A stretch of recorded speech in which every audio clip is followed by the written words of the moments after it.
y también muy buenas tardes a toda nuestra audiencia. Bueno, simplemente antes de dejarte ir, estimado Juan Carlos, como tú bien dices, lo interesante de cómo se ha construido el caso de la defensa el día de hoy como un acto de venganza política. Yo me imagino que los demócratas van a tener que defenderse después de estas acusaciones serias de manipulación de evidencia dentro de esa sesión, incluso en lo que es la sesión de preguntas y respuestas, pero en los argumentos de cierre de los propios fiscales, porque en pocas palabras lo que dicen es que mediante la manipulación de evidencia, edición de videos, están mostrando su hipocresía, que es lo que han dicho varias veces estos abogados, al utilizar las palabras en esta colección de videos que no habla de hechos, sino solamente de expresiones de los demócratas en muchos años atrás, para decir que el presidente Trump, en su momento presidente, pues no es desigual ni tan diferente a ellos en cómo habla, Juan Carlos. Y me llamó la atención, si te fijas, se hablaba de videos y usaron el mismo video por lo menos en 4 oportunidades. Lo repitieron y decían que era para contrastar la libertad de expresión que cobijaba a los unos y a los otros. Pero al acusar a los demócratas, a los fiscales demócratas de manipular, pues estos abogados también manipularon y mintieron. Mintieron directamente sobre hechos que están comprobados. Fue desde un principio, hasta negaron que hubo una insurrección y quisieron cambiar la definición de esa palabra. Y creo que está claro que esta defensa siguió lo que quería el mismo expresidente Trump y que parece diseñada para él, sí, para que él la viera, porque destaquemos, hubo un grupo de 5 abogados que habían sido contratados para asumir la defensa, que acordaron trabajar, pero no se pusieron de acuerdo porque el expresidente quería insistir con el tema de del supuesto fraude generalizado que nunca existió. Y vimos que hoy se dio esa defensa que es más sobre tono, que es más sobre el uso de adjetivos que sobre los hechos del día. Y veremos cómo va esta sesión de preguntas y respuestas, Gabriela, pero lo claro es que por ser un juicio político, vemos realidades como que 3 de los senadores que son jurados asesoraron a la defensa del presidente y por ser un juicio político eso es permitido.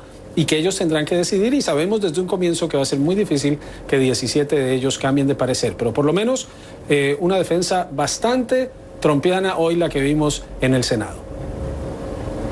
Por último, Juan Carlos, curioso, irónico quizá que los propios abogados han volteado la defensa del ciudadano Donald Trump hoy, volteaban a decir a los políticos, nosotros no somos políticos, pero la presentación de estos videos y la musicalización y todo lo demás tiene menos de legal, menos digamos, foco legal y tiene mucho de lo que hemos acostumbrado a ver en los mensajes del entonces presidente Donald Trump y de cómo se preparaba y preparaban, e incluso los medios afines a Donald Trump preparaban los contenidos, musicalizado, etcétera. Así que todo el drama presentado dentro de esos contenidos, como tú muy bien señalas, pues apunta a Donald Trump. Pero interesante que los abogados critican y se quieren separar de los políticos cuando mucha de la presentación tuvo mucho este sesgo, este sabor político del que ya conocimos 4 años. El lenguaje, el estilo, el mensaje, y destacas un punto clave, la musicalización del video, porque no fueron videos, fue el mismo video que presentaron en 4 oportunidades. Y otra diferencia importante, según las cuentas de CNN, ayer, por ejemplo, 15 republicanos no asistieron al juicio, hoy estaban todos. Y estaban poniendo mucha atención. La señora Lisa Murkowski, quien ha sido crítica del presidente, dijo en el receso que había visto una defensa más articulada, más organizada. Y acá le están hablando al presidente Trump, quien está viendo desde su casa, desde su resort en Mar-a-Lago, pero también para la base del presidente y quienes creen fielmente en lo que dice Trump. Vimos, y como decíamos, los demócratas tuvieron 2 días para presentar sus argumentos, los abogados del presidente lo hicieron en 3 horas. Y no lo hicieron para refutar, sino para cambiar la narrativa y decir que esto es una persecución. Dijeron que hasta el odio debía estar prohibido en la política. Nunca había escuchado eso, pero es parte de las instrucciones que recibieron de su cliente, del expresidente de los Estados Unidos, Gabriela. Pues te dejamos descansar un momento, Juan Carlos. Tomamos una parte de esta transmisión. Como dice Juan Carlos, viene este receso y después viene esta sesión de preguntas y respuestas en todo este proceso. Gracias, Juan Carlos. Nos quedamos aquí mientras tú regresas con esta cobertura continua. Y también vamos a incorporar al estratega demócrata María Cardona. Muy buenas tardes, María, y a Roberto Izurieta. Gracias a ambos por acompañarnos. María, empiezo contigo en la descripción que puedes hacer de lo que has visto hasta ahora. Buenas tardes. Buenas tardes, Gaby. Mira, para mí esta presentación fue absurda. Lo único que tenían que usar, y lo usaron bastante, fueron mentiras, videos completamente fuera de contexto, equivalencias falsas entre las palabras de demócratas que mostraron y las palabras del presidente Trump que incitaron la violencia. Y yo creo que eso demuestra no solamente la desesperación de este equipo, porque de verdad no tenían ningún verdadero fomento con el cual usar para defender a Trump, pero también su desesperación por no enojar más a la persona que está anteriormente en la Casa Blanca, ¿verdad? Porque ellos saben muy bien de la incompetencia que fue su presentación el martes y no quieren repetir eso.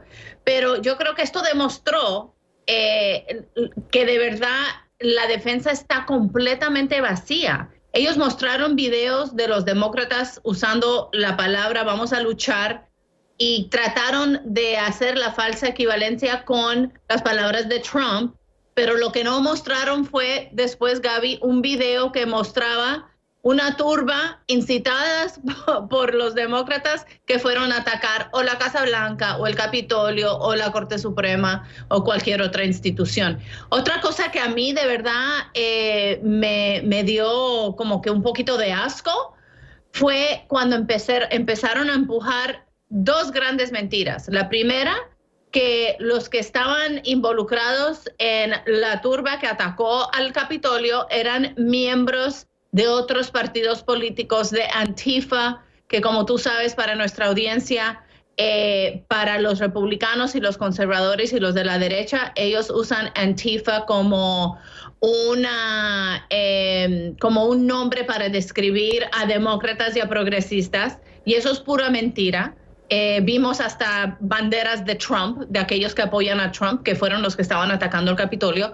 Y número dos, los abogados de la defensa empujando y reiterando la gran mentira de Trump, de que esta elección fue robada, que los votos electorales no deberían ser certificados, que las firmas de algunos votos nunca fueron verificados, cuando varias veces hubo auditoría, más de una vez, de varias de esas elecciones, y cada vez se reiteró que había ganado Joe Biden. Así que una defensa que de verdad tiene que usar mentiras no es una buena defensa, no es una verdadera defensa. Roberto Izurieta, muy buenas tardes, gusto tenerte aquí.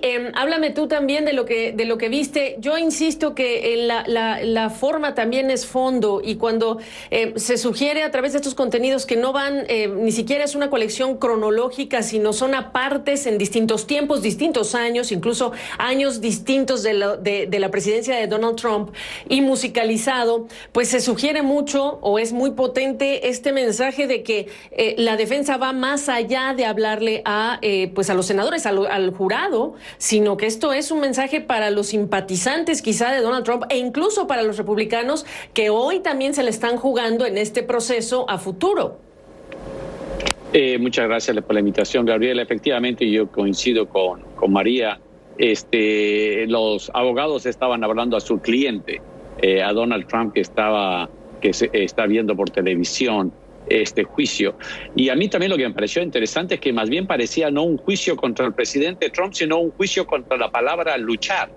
Entonces, como decía en el segmento anterior, la palabra luchar está definida por el contexto. Tú puedes decir luchemos contra el virus, luchemos por el amor, pero la palabra luchar, si es que está en el marco, digamos, de dos personas peleándose, y tú le dices lucha hasta la muerte, lucha como como en el infierno. Entonces, en definitiva, en realidad, las palabras que utilizó Trump en ese discurso incentivaron la violencia, que es lo que está en juicio.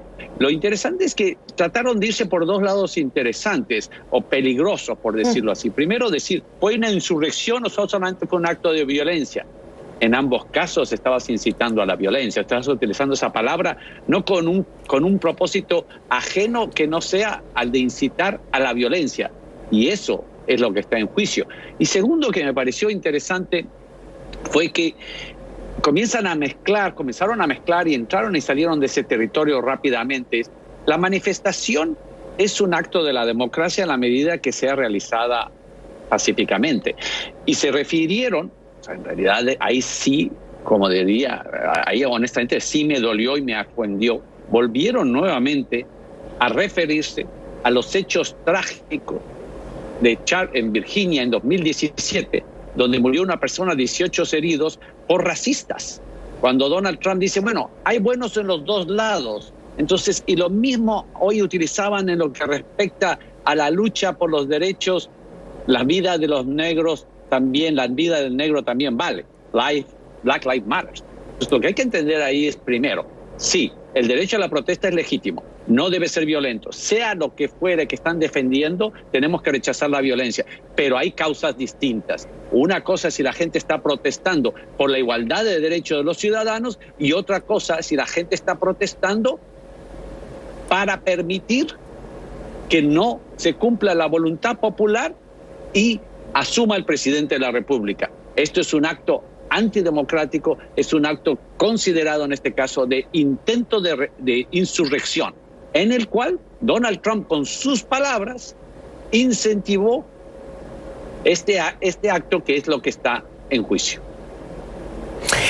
María y también Roberto. Roberto, si quieres regreso contigo para darle después la palabra a María, comenzar distinto. Preguntarles, la reivindicación que hacen en la defensa estos abogados de quienes aplaudieron en su momento lo que ocurrió el 6 de enero es importante. Hay arrestos, hay personas procesadas, pero mencionan a los 75 millones de votantes que se inclinaron por Donald Trump, los abogados, al decir que son los demócratas los que están queriendo cancelar esa voz. Si esto es preparado para que lo escuche con gusto y emocionado, si quieren ustedes, Donald Trump desde la Florida, ¿qué hay de los votantes que hoy pueden sentirse reivindicados quizá, pensando nuevamente en esto que es la gran mentira y revivir partes de esa gran mentira como una percepción, haciéndole daño además a la democracia estadounidense? ¿Qué dices, Roberto? Donald Trump apelando a su base y con un mensaje apelando a ese corazón, a esa base. Perdieron la elección de medio periodo hace 2 años. Perdieron Georgia, perdieron un gran estado del sur que era republicano en los últimos 20 años, perdieron la presidencia de la República, perdieron el Senado y en las encuestas está diciendo que esa base se va achicando. Entonces ese es el dilema que tienen los republicanos. Si siguen apelando a esa base, sí, van a poder ganar las elecciones internas dentro del Partido Republicano. Esto es Trump, su base y sus partidarios, pero no van a ganar las elecciones generales, no van a ganar las elecciones de medio periodo dentro de 2 años y van a seguir perdiendo espacio. Entonces, en mi opinión, estratégicamente, eso es un error y eso es lo que se está comenzando a disputar dentro del Partido Republicano. Y dejemos claro, esos 75 millones de votantes no son los que están en juicio. O sea, la mayoría de los votantes que tuvo Trump son personas que jamás estarían en capacidad de cometer esos actos de violencia que vimos el 6 de enero. Por eso que los juicios políticos en este caso y también los juicios civiles tienen que enfocarse en aquel sector minoritario de este grupo que violó la ley y también responsabilizar a los políticos que incentivaron, promovieron estos grupos violentos, no a los que no lo hicieron.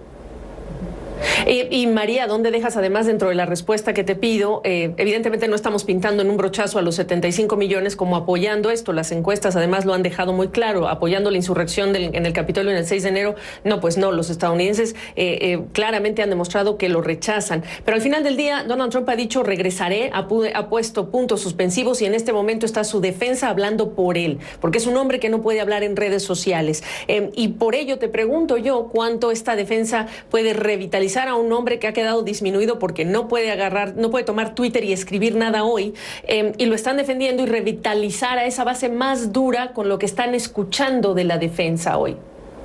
Mira, yo creo que el peligro aquí es que si no se condena a Trump y si no lo descalificamos de volverse a postular en el 2024, vamos a decir, yo estoy de acuerdo con Roberto Izurieta que yo no creo que el Partido Republicano vaya a llegar a ser un partido mayoritario mientras ellos tengan a Trump a su cabecera, mientras ellos tengan a Trump como su líder que está en control del partido. Así que yo pienso que si él se postula para el 2024, yo no pienso que él gane. Pero Gaby, a lo que tú me estabas preguntando, si él se rehabilita, la culpa va a ser no de la defensa de hoy o de esta semana, sino de aquellos senadores que no tuvieron la valentía, el valor, los pantalones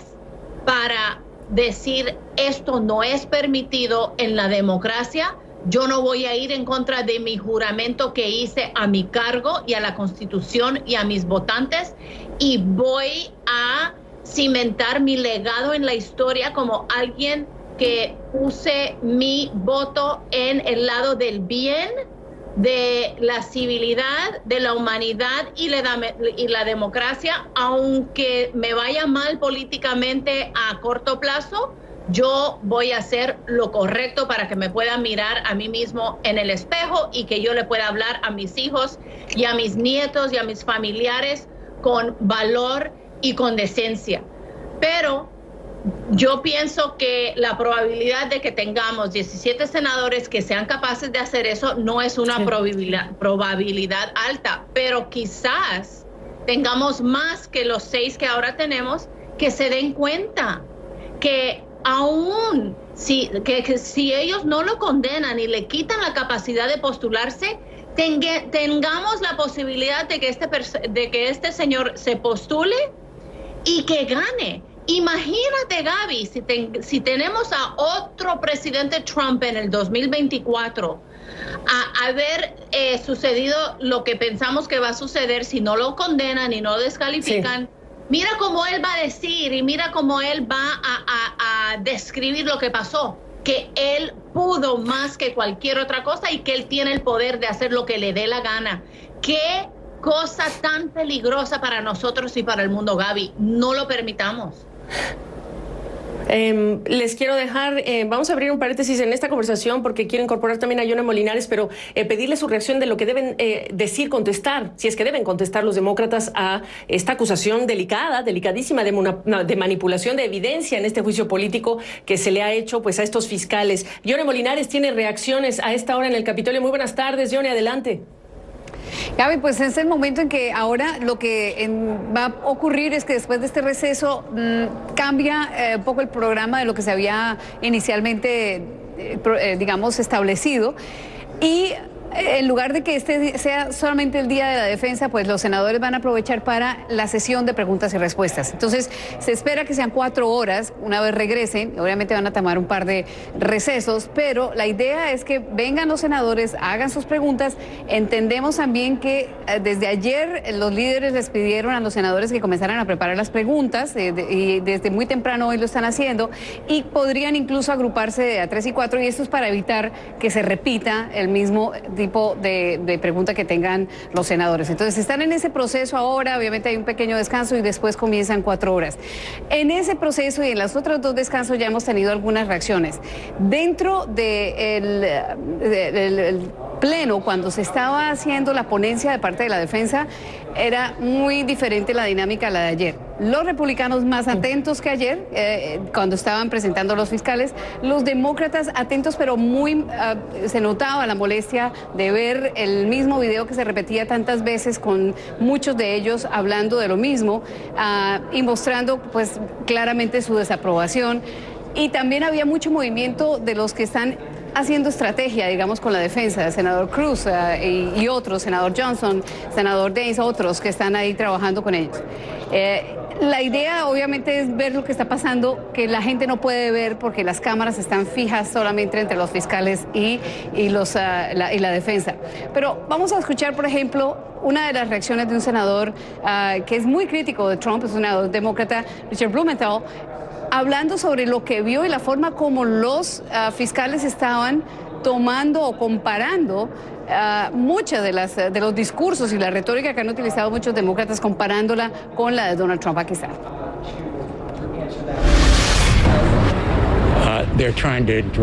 Ellos están tratando de crear una falsa equivalencia, distorsionada y peligrosa, sobre la incitación de Trump a la turba, cambiando la cronología en la que él incitó a la turba a marchar y sin ningún remordimiento. Él no hizo nada para proteger a su propio vicepresidente y a todos nosotros. Creo que el caso es aún más poderoso. Así que la pregunta sigue siendo cuánta gente o cuántos de los republicanos especialmente van a terminar cambiando de parecer. Ya hemos hablado en estos días como el líder republicano Mitch McConnell básicamente les abrió la puerta y les dijo: esto es un voto de conciencia. Como quien dice, ustedes no tienen que apegarse a la línea del partido, no hay línea del partido, piensen como lo necesiten. Y es importante porque a pesar de que el mismo McConnell votó en contra de adelantar este proceso por considerarlo no constitucional, pues eso no significa que para el veredicto sea diferente, especialmente porque McConnell ha sido abiertamente crítico de lo que pasó el 6 de enero y culpó directamente a Donald Trump y dice también a algunos de los políticos también importantes. Pero de todas formas va a ser también crítico ver, por ejemplo, como senadores como Bill Cassidy, que votó a favor de la constitucionalidad, es decir, de seguir adelante con este proceso, si le está quedando convencido o si puede cambiar. Esto fue lo que dijo Cassidy, especialmente antes de que empezara toda la sesión, y lo mismo el senador Bernie Sanders sobre sus expectativas. Aquí está. Trump was perpetrating a big lie. Trump estaba perpetuando una gran mentira cuando dijo que la elección se la robaron, que él ganó por mucho. Eso fue lo que Trump le dijo a su base en repetidas ocasiones y me interesa preguntarle eso a sus abogados. ¿Creen que eso es cierto? ¿Quién ganó la elección? ¿Tienen razón los fiscales de que era una mentira? Yo creo que todo es una gran mentira. Pero veremos si seguirán perpetuando el mito.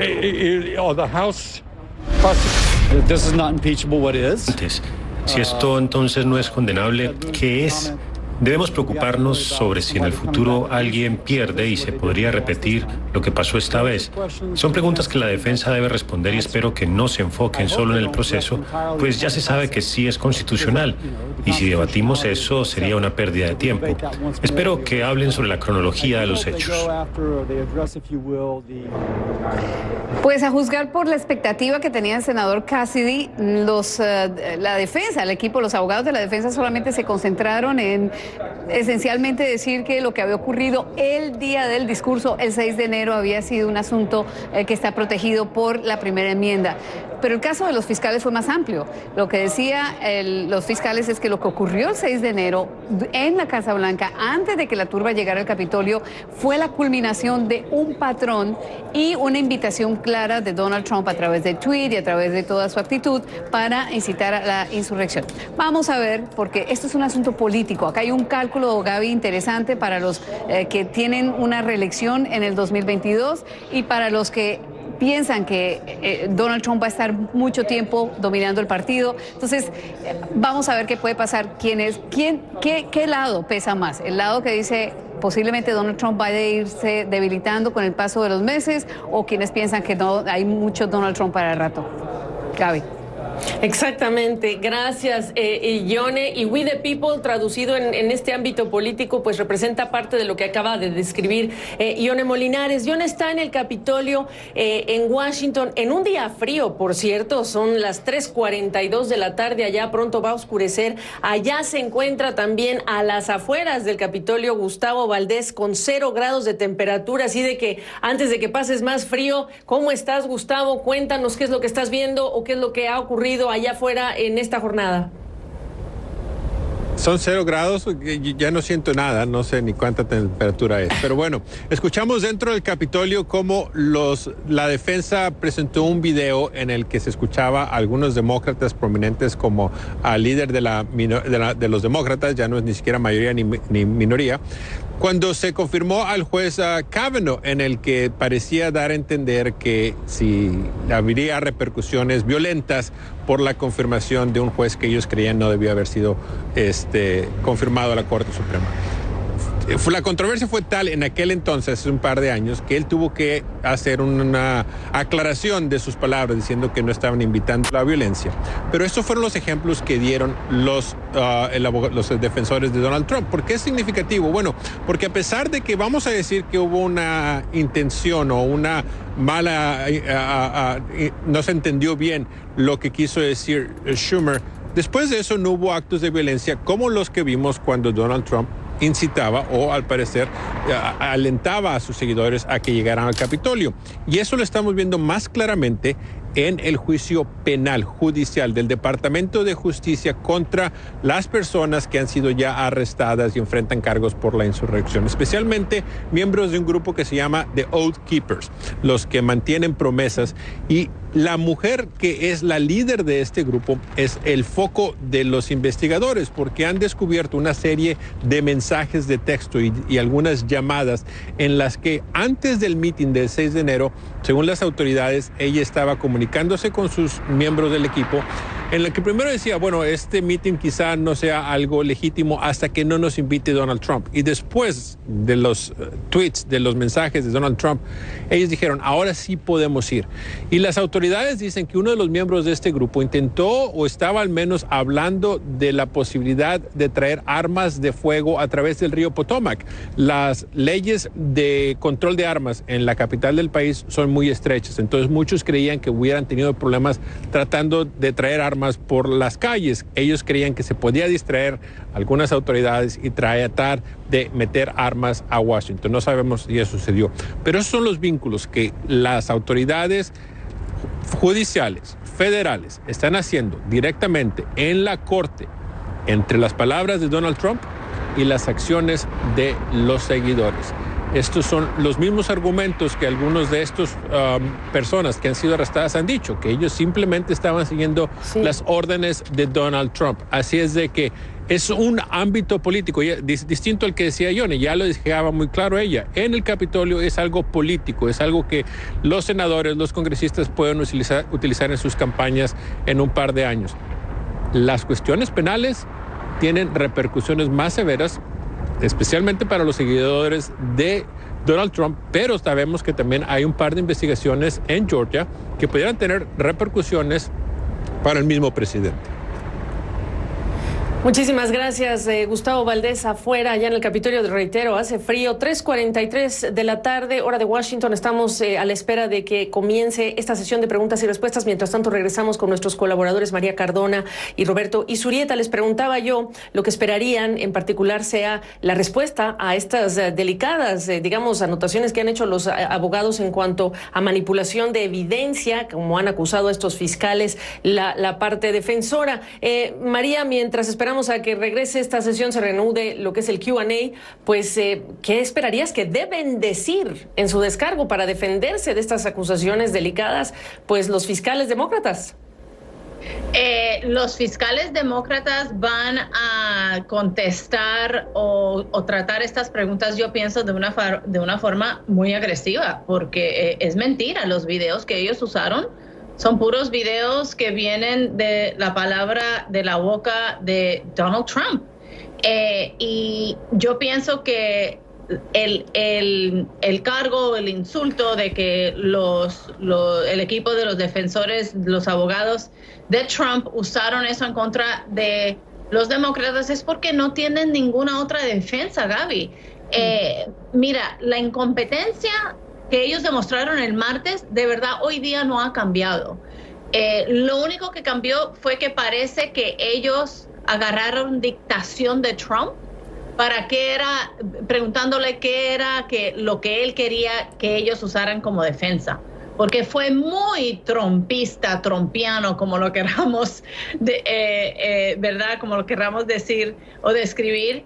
Pero es como si esta defensa viniese de la boca de Donald Trump, porque usaron mentiras, acusaciones que son mentiras, videos demostrando a los demócratas usando la palabra lucha, pero tú sabes lo que me chocó a mí muchísimo, Gaby, que la gran parte de los videos que ellos usaron eran de declaraciones que hacían los demócratas o activistas afroamericanos, latinos, judíos y mujeres.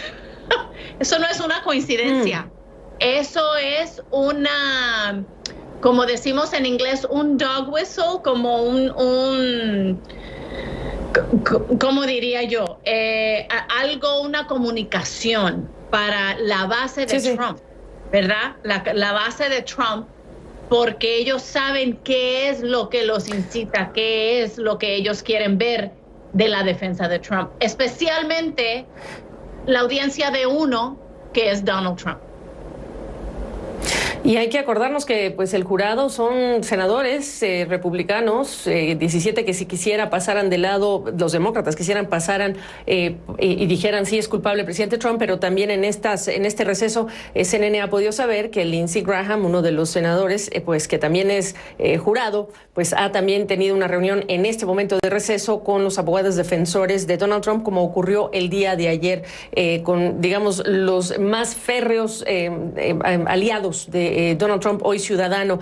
Roberto Zurrieta, antes de que se nos acabe el tiempo, porque veo que van a empezar ya a regresar a esta sesión y comenzará lo que es el tiempo de preguntas y respuestas, preguntarte también cómo está tratando de separar la defensa lo que es el discurso de Donald Trump versus el actuar de sus seguidores cuando tienes videos, entrevistas en prensa de esos días después de esta insurrección diciendo yo seguí las instrucciones, yo tenía esta expectativa, yo tenía esta creencia de hacer lo que se me estaba pidiendo y quien me lo pedía era el presidente de los Estados Unidos.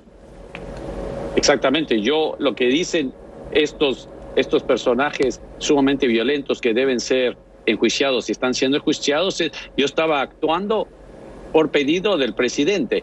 Y cuando dice, yo tengo que entrar, le dice, ¿quién y por qué? Porque el presidente me pidió.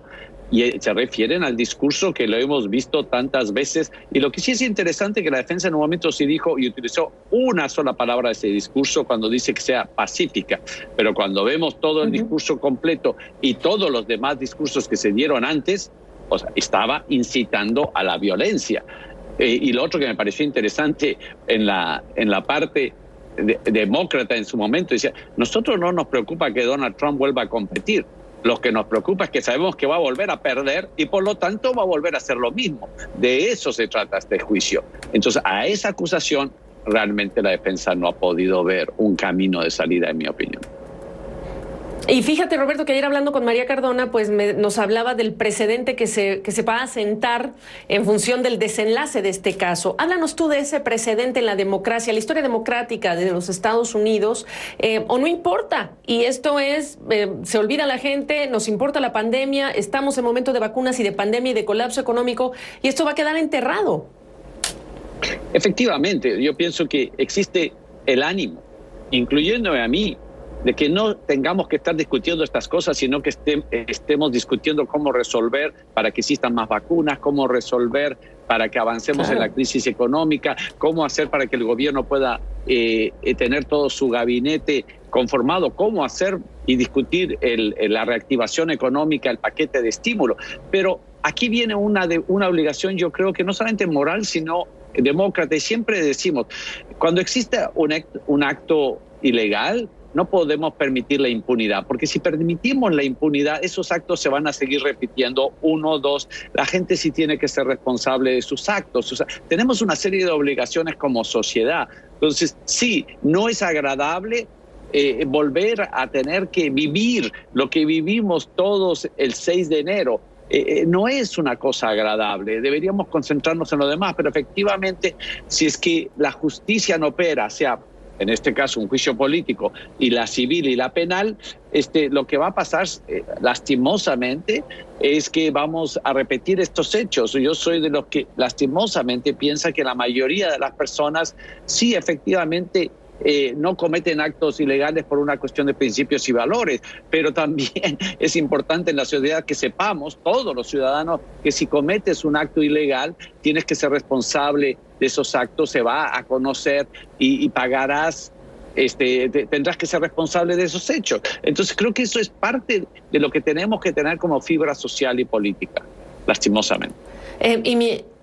Lastimosamente, y María, mientras estamos platicando nosotros, no hay que olvidar que a las afueras de esa sala del Senado, pues tenemos un corazón político del país con rejas, con todo este mecanismo de seguridad que se tuvo que quedar después de esa insurrección, y dentro de lo que dijeron los abogados para defender a su cliente Donald Trump, cuando presentan el video de que él llama a la calma, no mencionan cuánto tiempo después lo hizo el presidente, por un lado, y por otro lado tampoco mencionan cuánto se le tuvo que convencer a él mismo para que diera ese mensaje.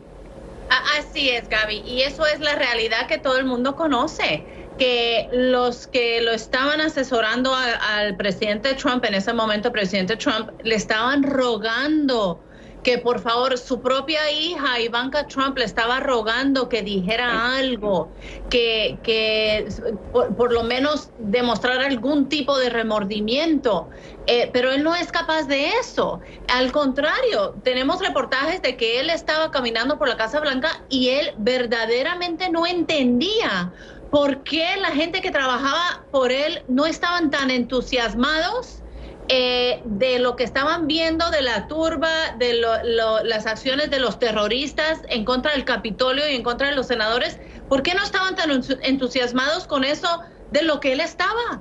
Él no entendía. Y por fin, cuando fue afuera a hablar, por fin a decir algo públicamente, dijo que él quería mucho a los terroristas.